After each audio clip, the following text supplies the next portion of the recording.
স্বাধীনতার পর থেকেই ঢাকা বিশ্ববিদ্যালয়ের ক্যাম্পাসে শিবিরের সাংগঠনিক রাজনীতি কার্যত নিষিদ্ধ ছিল। ৯০-এর গণ আন্দোলনের সময় সর্বদলীয় ছাত্র ঐক্য ঘোষণা দিয়েছিল কোনো ছাত্র সংগঠন শিবিরের সঙ্গে সহযোগিতা করবে না, কারণ ইতিহাস সাক্ষ্য দেয় যে জামায়াত এবং তার ছাত্র শাখা মানে শিবির এই মাটিতে শুধু মুক্তিযুদ্ধের বিরোধিতা করেনি, বরং পাকিস্তানি সেনাদের সহযোগী হিসাবে হত্যাযজ্ঞে অংশ নিয়েছিল। আলো যখন কমে যায়, ধরেন আলো কমলে আপনার ছায়া লম্বা হয়, রাজনীতি বন্ধ হয়ে গেলে তারই শূন্যতা দখল করে নেয় এই জামায়াত, শিবির এবং স্বাধীনতা বিরোধী শক্তি। ঢাকা বিশ্ববিদ্যালয়ের শিবির তাদের শক্ত অবস্থান তৈরি করতে পারে, মানে অলরেডি তৈরি করেছে, তাহলে সেটি হবে যুদ্ধাপরাধীদের মতাদর্শকে বৈধতার সনদ দেওয়া। যুদ্ধাপরাধ বিরোধী শিক্ষার্থীরা ভোট দেবেন কাকে বলেন তো? বামদের এই ভাঙা ভাঙা প্যানেলকে নাকি ছাত্রদল শিবিরকে?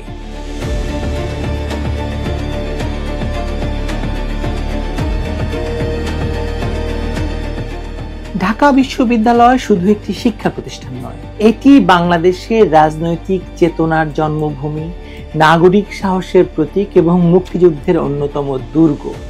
এমনটাই ভাবি আমরা। বাস্তবতা কতটুকু সত্য আপনিও জানেন, আমিও জানি। 25শে মার্চের কালরাত্রি থেকে শুরু করে 14ই ডিসেম্বর পর্যন্ত 1971 সালে যত সংখ্যক শিক্ষক এবং শিক্ষার্থী প্রাণ দিয়েছেন এই বিশ্ববিদ্যালয়ের মাটিতে, তাদের স্মৃতির কথা স্মরণ করতে পারি আমরা, এখন শুধু স্মরণই করি। এখানেই এক সময় জামায়াতের আমির মুক্তিযুদ্ধ বিরোধী গোলাম আজমকে ছাত্ররা ঘেরাও করেছিল, এমনকি বাইতুল মোকাররমে যারা জুতোপেটা করেছিল তারাও ঢাকা বিশ্ববিদ্যালয়ের ছাত্রই ছিল। এমন একটি প্রেক্ষাপটে আজ যদি ইসলামী ছাত্র শিবির পূর্ণ প্যানেল নিয়ে ডাকসু নির্বাচনে দাঁড়ায় এবং বিজয়ী হয়, তাহলে সেটি কেবল একটি ছাত্র সংগঠনের জয় হবে বলে মনে করেন? আমি মনে করি না। এটি হবে আসলে বাংলাদেশে মুক্তিযুদ্ধ এবং স্বাধীনতা বিরোধী শক্তির বিজয়ের প্রতীকী সূচনা। স্বাধীনতার পর থেকেই ঢাকা বিশ্ববিদ্যালয়ের ক্যাম্পাসে শিবিরের সাংগঠনিক রাজনীতি কার্যত নিষিদ্ধ ছিল। ৯০-এর গণ আন্দোলনের সময় সর্বদলীয় ছাত্র ঐক্য ঘোষণা দিয়েছিল কোনো ছাত্র সংগঠন শিবিরের সঙ্গে সহযোগিতা করবে না।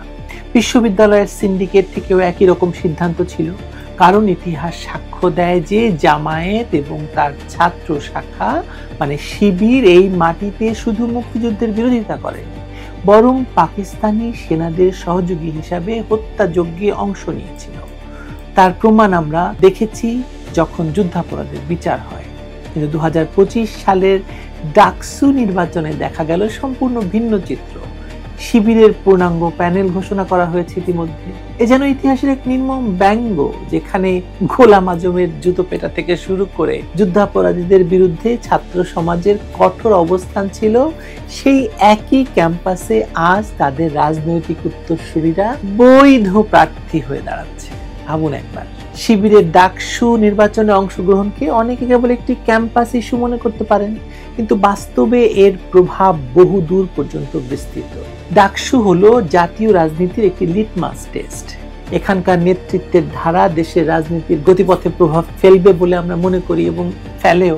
যদিও ঢাকা বিশ্ববিদ্যালয়ের শিবির তাদের শক্ত অবস্থান তৈরি করতে পারে, মানে অলরেডি তৈরি করেছে, তাহলে সেটি হবে যুদ্ধাপরাধীদের মতাদর্শকে বৈধতার সনদ দেওয়া বা তাদেরকে মেনে নেওয়া। বাংলাদেশ আসলে মেনে নিয়েছে।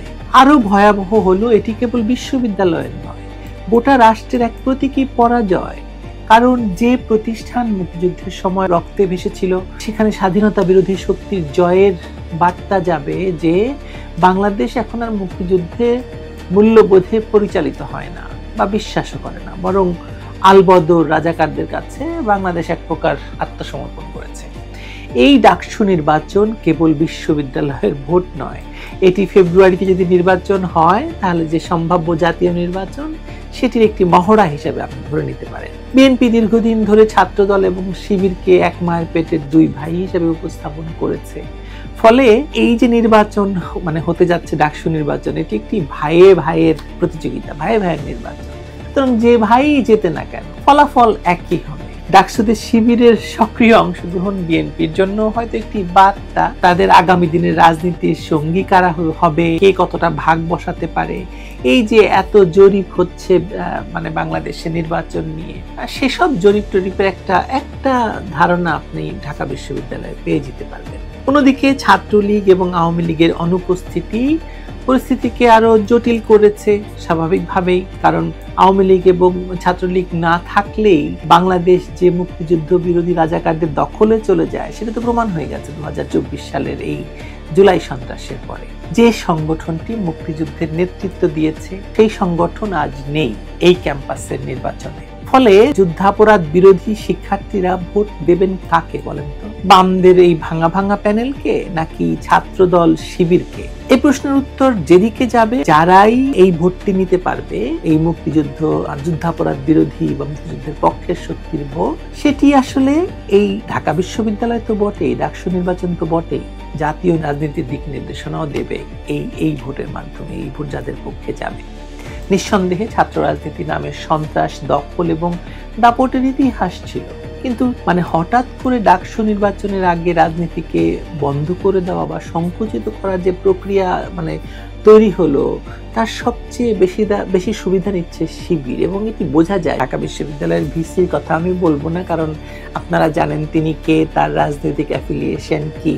ফলে তার নেতৃত্বে যে এই রাজনীতিটি নির্বাচনের আগেই খেলা হয়েছে তা তো বোঝাই যায়, কারণ উন্মুক্ত প্রতিযোগিতামূলক রাজনীতিতে তারা দুর্বল। কারা? শিবির দুর্বল। কিন্তু অন্ধকারে হলের গোপন নেটওয়ার্কে, ধর্মীয় আড্ডা এবং টিউশনির চেইনে তারা ঐতিহাসিকভাবে শক্তিশালী, রক কাটায় তারা শক্তিশালী।